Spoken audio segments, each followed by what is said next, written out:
황금률, 일상 속에서 하늘의 법칙을 살아내는 방법. 안녕하세요, 양치는 소년입니다. 오늘은 우리가 한 번쯤은 들어봤지만 매일의 삶 속에서는 자주 잊고 사는 진리 하나를 함께 나누고 싶습니다. 바로 예수님이 말씀하신 황금률이에요. 이건 어려운 신학 이야기가 아닙니다.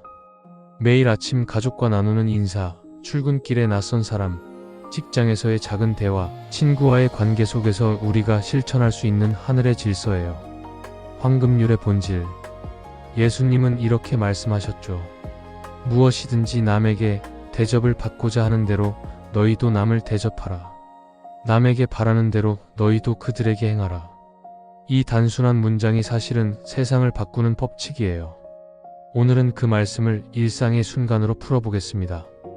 황금률은 한마디로 말해 내가 받고 싶은 사랑의 방식으로 내가 먼저 사랑하라는 뜻이에요. 이건 단순한 도덕이 아니라 하나님이 세상을 움직이게 만든 질서예요. 씨앗을 뿌리면 열매가 맺히듯이 내가 내보낸 말과 행동이 언젠가 다시 나에게 돌아옵니다. 물리학에서는 작용과 반작용, 관계에서는 공명이라고 하죠. 내가 미소 지으면 상대방도 미소 짓고 내가 따뜻하게 말하면 분위기가 달라집니다. 예수님은 이 법칙을 도덕이 아니라 천국이 이 땅에 흘러드는 방식으로 가르치셨어요. 핵심은 단 하나, 먼저 행하라. 아침 하루를 여는 첫 선택. 이제 하루 속 장면들을 떠올려 볼게요. 아침입니다. 출근 준비로 분주한 시간. 누군가 나에게 빨리 좀 해 라고 말하면 기분이 상하죠. 그런데 그 순간 이렇게 바꿔볼 수 있어요. 오늘 피곤해 보이는데 괜찮아? 내가 커피 내려줄게. 천천히 해도 괜찮아. 시간 있어. 이 한마디가 집안의 공기를 바꿉니다.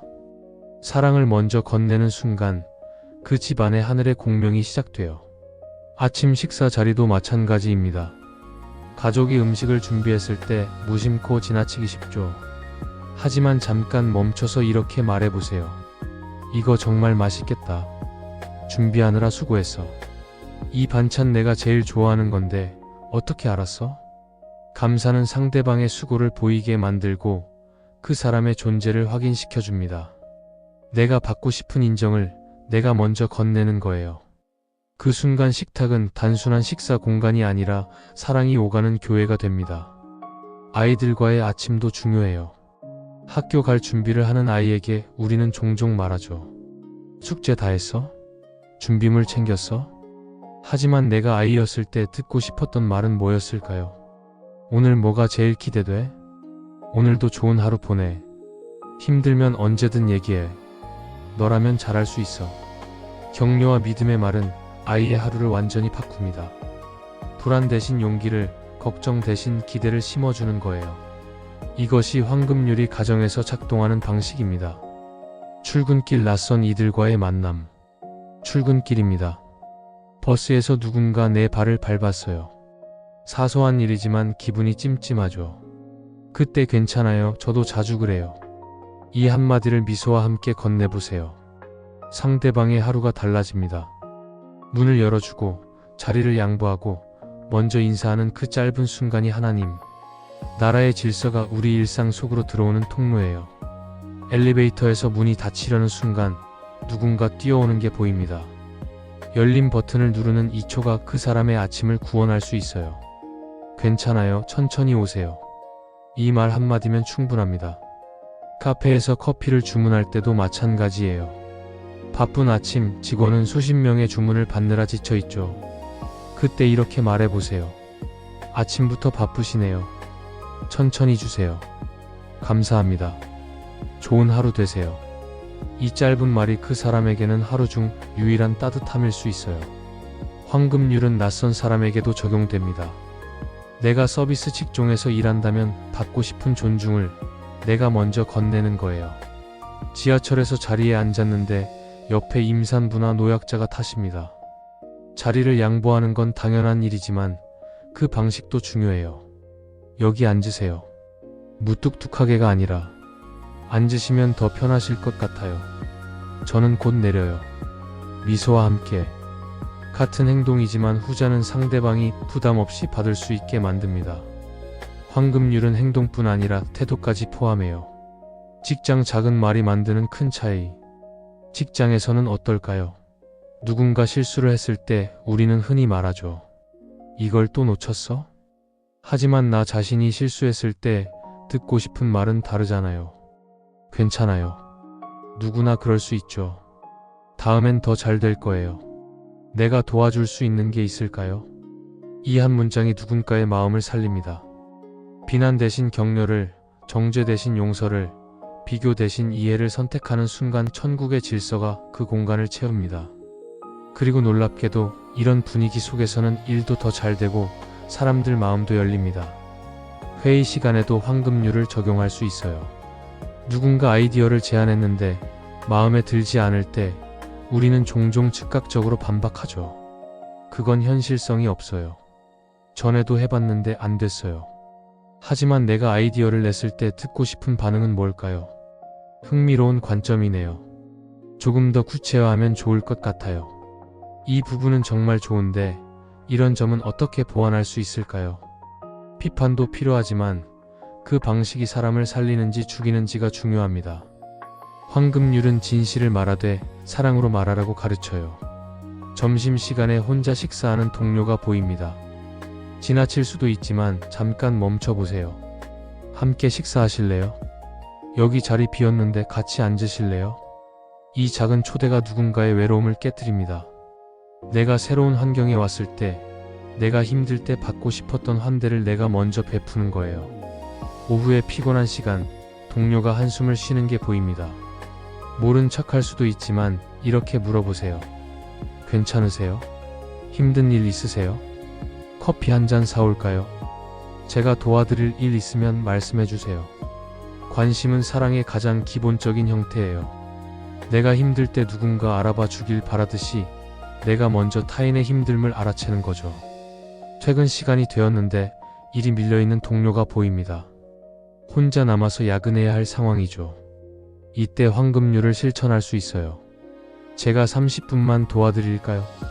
이 부분은 제가 내일 아침에 해도 괜찮아요.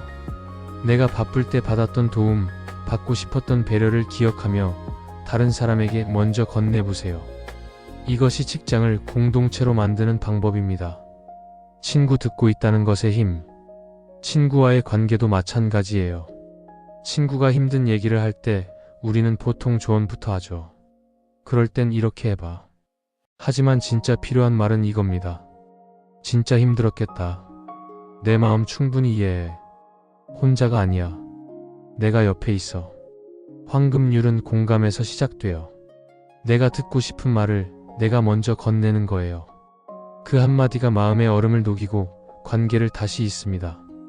친구가 좋은 소식을 전할 때도 마찬가지예요. 승진했다거나 좋은 일이 생겼다고 할 때 우리는 종종 시기심이나 비교의 마음이 올라오죠.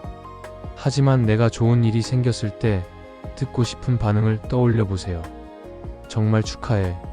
너 정말 수고 많이 했잖아. 너무 기쁘다. 내가 잘 돼서 내가 다 행복해. 당연한 거야. 너는 충분히 그럴 자격이 있어. 진심 어린 축하는 관계를 더 깊게 만듭니다. 황금률은 기쁨도 함께 나누라고 가르쳐요.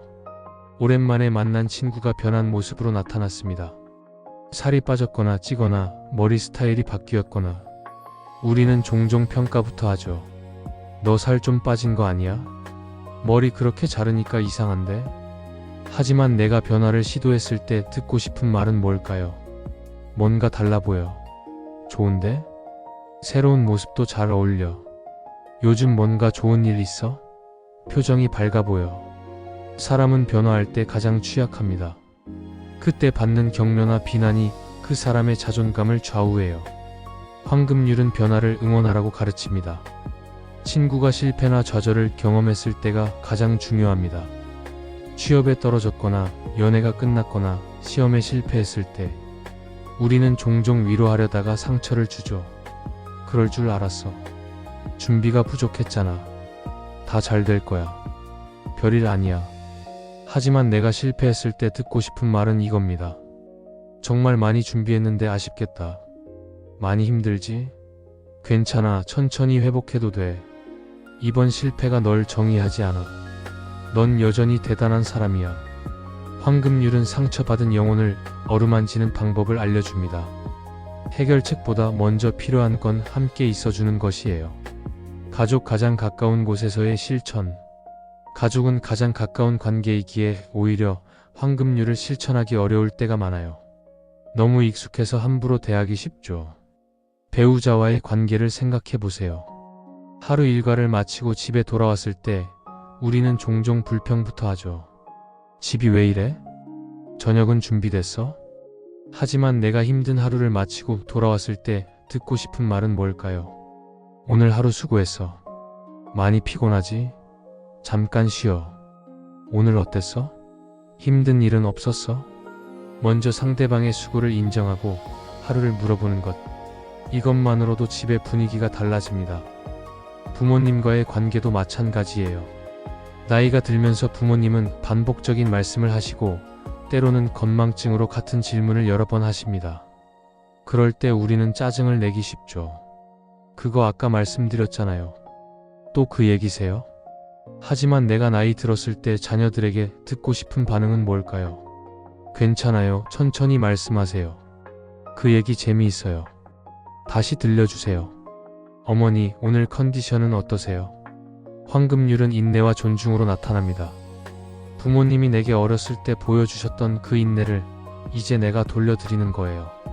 자녀와의 관계에서도 황금률은 중요합니다.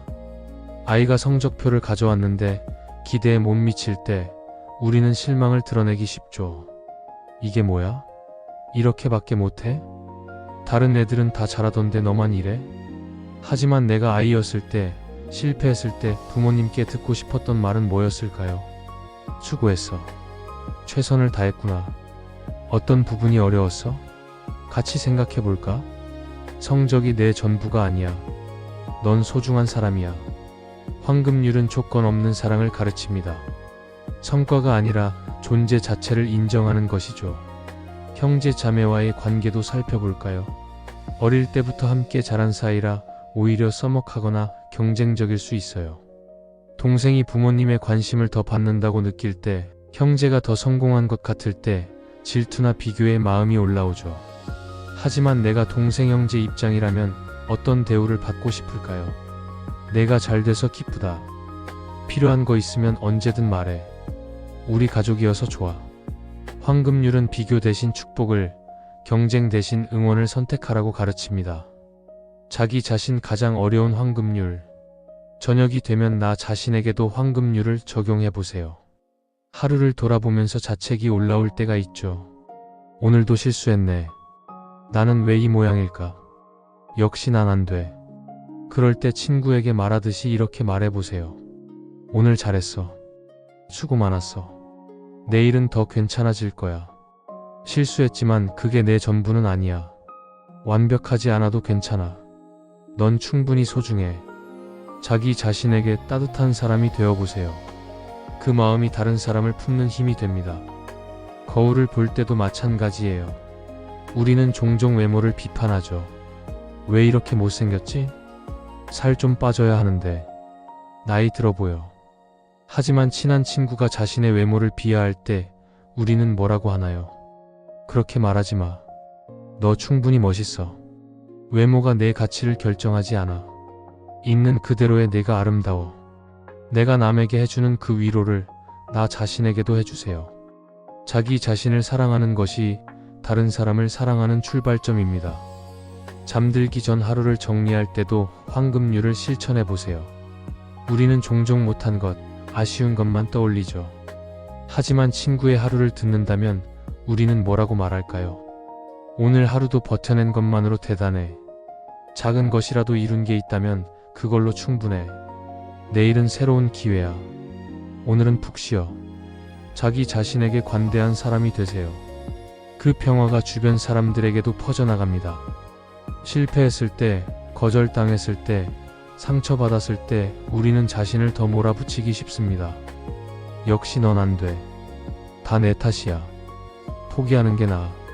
하지만 사랑하는 사람이 같은 상황에 처했다면 우리는 뭐라고 위로할까요? 한 번의 실패가 널 정의하지 않아. 충분히 노력했어. 결과는 내가 통제할 수 없는 것도 있어. 다시 일어날 수 있어. 난 네가 강한 사람이라는 걸 알아. 황금률의 가장 어려운 실천은 자기 자신에게 하는 것입니다. 하지만 자기 사랑 없이는 타인 사랑도 온전할 수 없어요. 공명의 법칙 순환하는 사랑. 결국 황금률은 공명의 법칙이에요.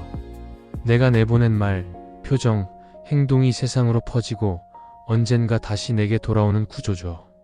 예수님은 이렇게 말씀하셨어요. 주라, 그리하면 너희에게 줄 것이니.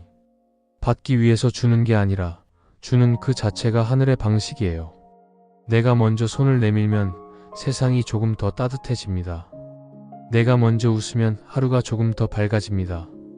그게 하나님이 만드신 우주의 질서예요. 하지만 이 법칙에는 중요한 전제가 있습니다. 즉각적인 보상을 기대하지 말라는 거예요. 내가 친절하게 대했는데 상대방이 무시할 수도 있어요. 내가 도와줬는데 고마워하지 않을 수도 있죠. 그럴 때 상처받기 쉽습니다. 하지만 황금률의 핵심은 거래가 아니라 존재 방식이에요. 내가 받기 위해서가 아니라 내가 그런 사람이기 때문에 그렇게 행하는 거예요. 빛이 비추는 것이 빛의 본성이듯이 사랑하는 것이 하나님의 자녀의 본성입니다. 씨앗을 심는 농부를 생각해 보세요. 씨앗을 뿌리는 순간 곧바로 열매가 맺히지 않아요. 시간이 필요하죠. 비가 와야 하고 햇빛이 있어야 하고 계절이 바뀌어야 합니다. 황금률도 마찬가지예요. 내가 심은 사랑의 씨앗이 언제 어떻게 열매 맺을지는 하나님이 아세요. 때로는 내가 도운 사람이 아니라 전혀 다른 사람을 통해 도움이 돌아올 수도 있어요. 내가 너에게 친절했는데 비가 나를 도와주는 거죠. 이게 공명의 신비입니다. 우주는 정확히 계산하지 않아요.